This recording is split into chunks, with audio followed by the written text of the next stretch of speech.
빅뉴스 시간입니다. 오늘은 이혁근 기자와 함께하겠습니다. 어서 오십시오.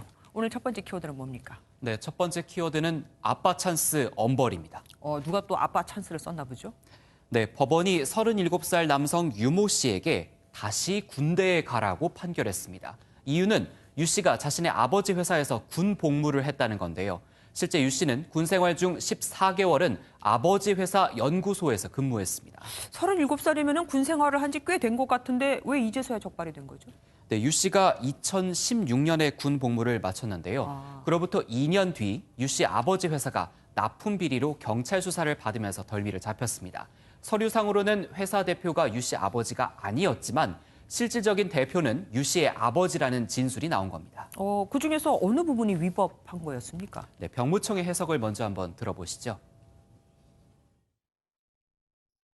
병역법에서는 병역 지정업체 대표이사의 사촌 이내 혈족에 해당하는 사람은 그 업체에서 전문연구원 또는 산업기능용으로 편입하거나 전직할 수 없다고 규정하고 있습니다.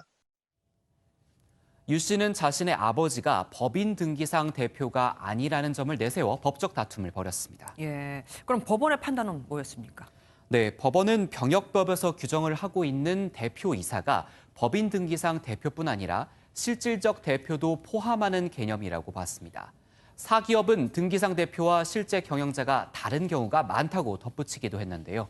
쉽게 말하면 이른바 바지 사장을 내세웠을 때 실질적 대표에 대해 병역법 적용을 하지 못하면 안 된다는 취지입니다. 그럼 이 남성은 군 생활을 다시 해야 되는 겁니까?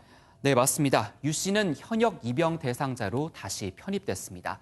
다만 소송을 진행하는 도중에 36살을 넘겨서 사회복무요원 대상자가 됐습니다. 조만간 사회복무요원으로 다시 군복무를 할 것으로 보입니다. 아빠 찬스에 대해서 경종을 울린 판결이 나왔습니다.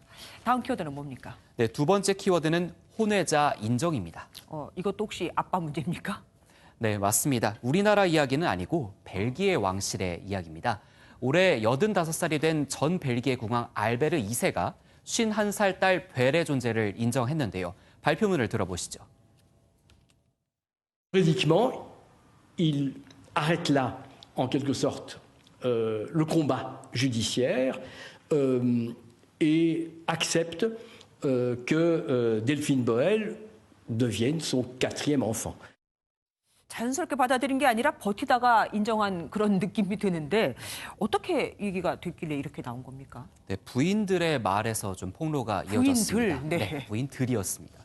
첫 번째 먼저 보면 알베르 2사의 정실 부인 파울라 왕비가 1999년 자서전에서 국왕이 1960년대부터 오랫동안 혼외 관계를 가졌다고 밝히면서 처음 알려졌고요.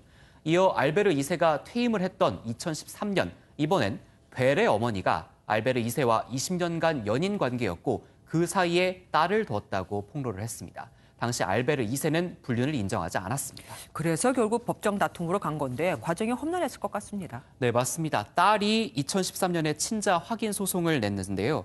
아버지 알베르 2세는 줄곧 버티다가 결국 돈에 두 손을 들었습니다.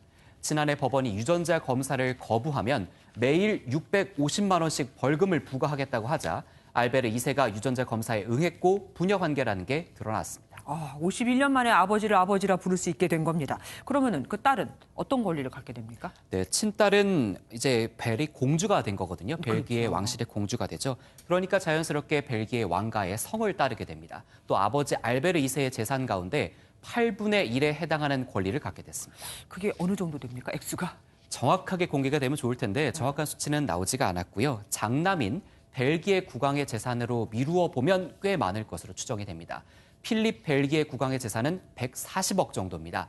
화가 겸 조각가인 딸 벨이 앞으로 물려받게 될 재산도 적지 않을 것이란 관측이 나옵니다. 우리나라였다면 어떻게 됐을까요? 이렇게 아버지가 친자 검사를 안 하고 피해 다녔을 경우. 유전자 검사가 이 친자 관계를 확인할 수 있는 가장 확실하고 과학적인 방법이죠. 우리나라에서도 법원이 유전자 검사를 받으라는 강제 명령을 내릴 수 있고 과태료도 부과할 수 있습니다. 실제로 이런 압박에 검사를 받는 경우도 있습니다. 예, 오늘 말씀 여기까지 듣겠습니다. 감사합니다.